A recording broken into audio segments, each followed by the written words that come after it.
The Honourable Member for Harbour Grace, Port de Grave. Thank you, Speaker. And I would like to thank the member for St. John's Centre for moving such a motion, and of course to the member for St. John's East Kitty Vitty as well. And just for the record, for the people at home, of course, it's always an honour to stand here and represent the people of Harbour Grace, Port de Grave District. But I will read this into the record again, just for the benefit of the people at home on Private Members' Day. Whereas the cost of living crisis has put enormous strain on household budgets because wages have not kept pace with inflation. Whereas the situation puts unprecedented strain on working families as they try to cover the cost of essentials like food, heating, and electricity. Whereas the price of electricity on the island interconnected system has risen by about 25% in the past 5 years. Whereas the new policy at Newfoundland Power is to cut people off from service if they cannot pay, even in the dead of winter, offering customers little leeway and no mercy.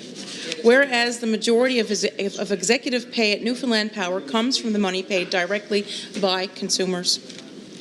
Whereas it is morally indefensible for the providers of a basic monopoly service, whether public or private, to make profit off the misery of those they serve. Therefore, be it resolved that this Honourable House urge the provincial government to introduce amendments to the Public Utilities Act to cap the salaries of Newfoundland Power executives at rates comparable to deputy ministers, and mandate that any funds provided for bonus pay come from shareholders rather than ratepayers. So I just wanted to read that into the record. And again, it's certainly a theme that we're seeing here back, in this session of the House of Assembly. Everything ultimately comes to cost of living and affordability and the well-being of people here in our province. And that said, too, I also want to echo what my colleagues said, and I would like to give a heartfelt thank you to the men and women who are out on the lines, who are ultimately, they're the people who go out. I mean, even today, here we are late April, and we woke up to a glitter ice conditions, of course, here, and it's those men and women who are called out, when the power outages happen, they're out in those conditions, and they're there to, to get the lights and to get the heat back on as soon as possible for the comfort and the well-being for the rest of us. So a heartfelt thank you for those hard men and women. And that said, too, I would also like to give tribute actually to my uncle, who's now retired, Mr. Raymond Hickey, who was a long-time Light and Power boy, if you will. And I would be remiss if I didn't mention the late Bill Luffman, for the Light and Power Boys song, of course, that he celebrated, of course, the people who work on the lines. But that said, the important that we are talking about, the topic is very important. And I guess like all constituents, all members here, we all have constituents who call our offices, Speaker, to talk about, the trouble that they're having. And often they turn to an MHA, when they can't pay their bills and when they've received notice that they're going to be cut off. It's the MHA who they call. And again, we take the time to explain to them that Newfoundland Power certainly is not government, but what we do, we take their consent, the official process there, and we contact the utility on their behalf so we can, if a payment plan can be reached and whatnot, because ultimately we don't want to leave these people in the cold and in the dark, as my colleague had just said as well. I mean, just think about what that does to the mental health. It's not just the physical health, of course, that will be directly impacted, but it's the mental health, that, the thought of losing your power. Imagine going home tonight knowing you've got 2 days and your power is going to be cut, and you had no way, Speaker, that you're going to be able to pay your power bill. Your children need to go to school. Seniors who may be living in the home, they deserve to live in dignity. And everybody does, everyone does. So it is time that, that these policies and legislation is reviewed. I mean, and we can stand here in the House Assembly and say, yes, it's not the responsibility of government. They're a private entity. They're governed by the Public Utilities Board. But that said, it's the people in here that set the laws for the people of Newfoundland and Labrador and the utilities in which operate. So, and that said, too, I mean, I also want to commend my colleagues as well on this side of the aisle for calling on government back in the fall when we missed the fall sitting at the House of Assembly back in October, which was due to open on the parliamentary calendar that we were supposed to be in here. That didn't happen, as we all know, but there were calls from all sides, to come back in here into the House of Assembly to change legislation, to even remove taxes, on power rates, provincial sales tax, something that we do have control of, and where there's a will, there's a political will, there certainly is a way to do that. to give people relief, of course, for the cost of living measures. So there's lots of measures that that we can all do. And at this time as well, I also want to give, I would like to give a bouquet out to Dennis Brown, the former consumer advocate, because Dennis had worked tirelessly, always a loud advocate on what can be done, especially when it came to power rates and whatnot, and especially in the use of smart meters. And we've heard talk of each member have gotten up and talked about other jurisdictions, about what they've done, to introduce the technology so people can monitor, consumers can monitor, their power usage and take somewhat of control, because we are seeing these crazy spiking bills like all throughout and with no good explanation. My office called myself and we were told, because if it's windy, the power rates are going to be higher.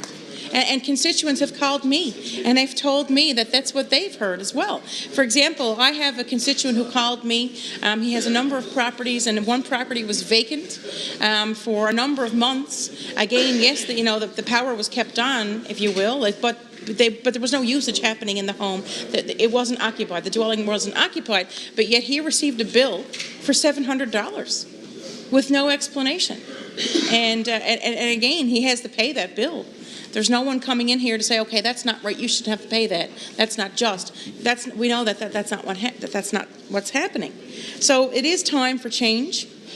And again, it all comes down to the cost of living measures and supporting the people of the province. And there are measures that can be done. We do know that Newfoundland Power operates as a regulated utility, and with that comes a higher obligation for transparency and public trust, Speaker. Yet, under the current Public Utilities Act, the tools available to regulators are limited, as was mentioned. The Newfoundland and Power Board of Commissioners of Public Utilities review rates, assesses costs, but does not appear to have the authority to direct or cap executive compensation. And I've often heard over our years when we were in government, people calling up and say, well, the Public Utilities Board, yes, they oversee and they govern and they approve rates when there's an increase requested and whatnot. But they say, but you're the government. You can tell them what to do. You can go in, you can change legislation, you can work with this Public Utilities Board, you put them in place. So there are things to do, and again, it all comes back to political will. So it's all fine and dandy to come in and give, history on Newfoundland Power and how it's governed, and it's an independent board and whatnot. But, ultimately, we are the lawmakers here in Newfoundland and Labrador when it comes to provincial legislation and living under provincial regulatory bodies and utilities such as Newfoundland Power. And that said, I'd be remiss if I didn't talk about the rate mitigation. People are scared now, Speaker. When they get those bills, whether they get them online, whether they come in the paper form, it's enough to scare you to death. Speaker, the rising costs of these bills, as was mentioned, they've risen by 25% in actual the PMR over the last several years. But imagine, Speaker, if we did not have rate mitigation from Ottawa, if we weren't receiving rate mitigation to the tune of $500 million annually that comes from our federal government, who worked with the government of the day to give this province rate mitigation. We know what we're paying now. I mean, I hear people are paying $700-800 a month now in the winter months, and even higher. I mean, I've heard constituents say, my power bill is just like a mortgage payment, Speaker. So imagine if we didn't have the rate mitigation to offset the power bills that we have, and that's only by the good graces of Ottawa. We look back to the times when we had a Stephen Harper government in Ottawa. And would we think that the Harper government would have agreed to give Newfoundlanders and Labradorians rate mitigation? I'm not sure if they would, considering that the cuts were taken when we lost our Maritime Rescue Subcentre. Things were taken away. But I digress, Speaker, to get back to the legislation. So we do. Oh, I'm hearing some chirping over there again. Would the member from CBS like to stand? Because I can sit. He would. Speaker? Order, please. Order, please. Order, please. I want to hear the honourable member. The member from CBS finds this topic awfully funny. He's laughing, and I'm here talking about affordable measures where people are going to have their power cut off, and he's over there acting like a jester, making jokes at my expense here on behalf of my constituents. But if he wants to talk, he can stand and I can sit. That said, I'm going to do... He's still chirping. Speaker? Order. Still chirping. Order, please. And just for the record, the member from CBS is actually counting down the clock saying, I have 40 seconds, hurry up. I would advise that honourable member to act like an honourable member on behalf of his district. That said, Speaker, we're here for Order, the people please. of Newfoundland and Labrador. I commend the third party for bringing this forward. I know that we are supporting this private member's resolution on behalf of the people of Newfoundland and Labrador. I say, Speaker, that side, they're government now, so it's time to act like it. Thank you, Speaker. The honourable member for